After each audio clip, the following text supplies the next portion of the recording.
Kami ingin mengubah wajah perpolitikan di Indonesia. Selama ini orang melihat politik itu sebagai sesuatu yang menjijikkan, bahkan ya memuakkan sesuatu yang sangat negatif.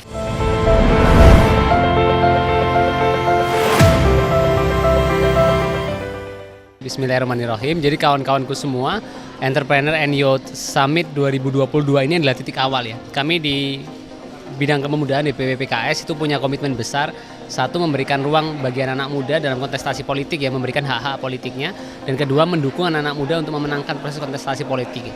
Sehingga hari ini itu adalah bagian dari proses kita untuk satu, mendorong ya bagaimana anak-anak muda bisa belajar supaya mereka punya bargaining politik dan mereka mampu kompetitif sehingga mereka bisa bersaing dan bisa menang dalam kontestasi politik ke depan.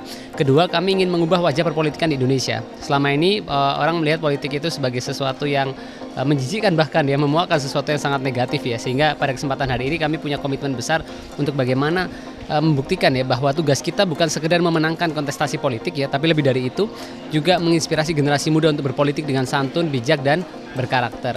Dan yang ketiga saya lihat penting dalam agenda kami hari ini adalah menawarkan sebuah ide baru yang lebih kuat sebetulnya ya, mengokohkan peran partai sebagai bagian dari meritokrasi dan menjaga integritas ya, sehingga 3 poin itu akan menjadi subject to discuss.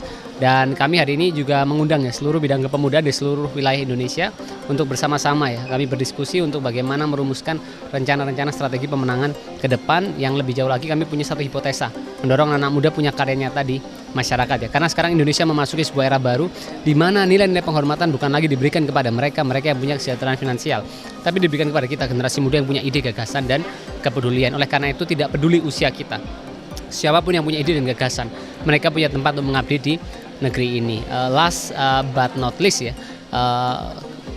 baru ini sekitar bulan Oktober kemarin ya, itu kita mendorong dan mencanangkan ya bagaimana agar anak-anak muda di PKS mendapatkan kuota, dan pimpinan memberikan 30% kuota bagi caleg muda di PKS ya. Dan itu juga melakukan penyelarasan ya dari apa yang sudah dirancang oleh Interparliamentary Union, di mana mereka merekomendasikan di bawah 30 tahun itu ada 15% anggota parlemen, di bawah 40 tahun itu ada di angka 35%, dan di bawah 45 tahun ada di angka 45%. Sehingga dengan ini, dan bahkan hanya ada 9 negara di dunia yang memberikan kuota khusus bagi generasi muda. Oleh karena itu saya pikir ini momen yang bagus untuk bagaimana PKS menginisiasi ya, sehingga anak muda itu bukan hanya menjadi objek politik, tapi ide kita, gagasan kita, narasi kita harus bergemuruh di panggung demokrasi Indonesia. Terima kasih.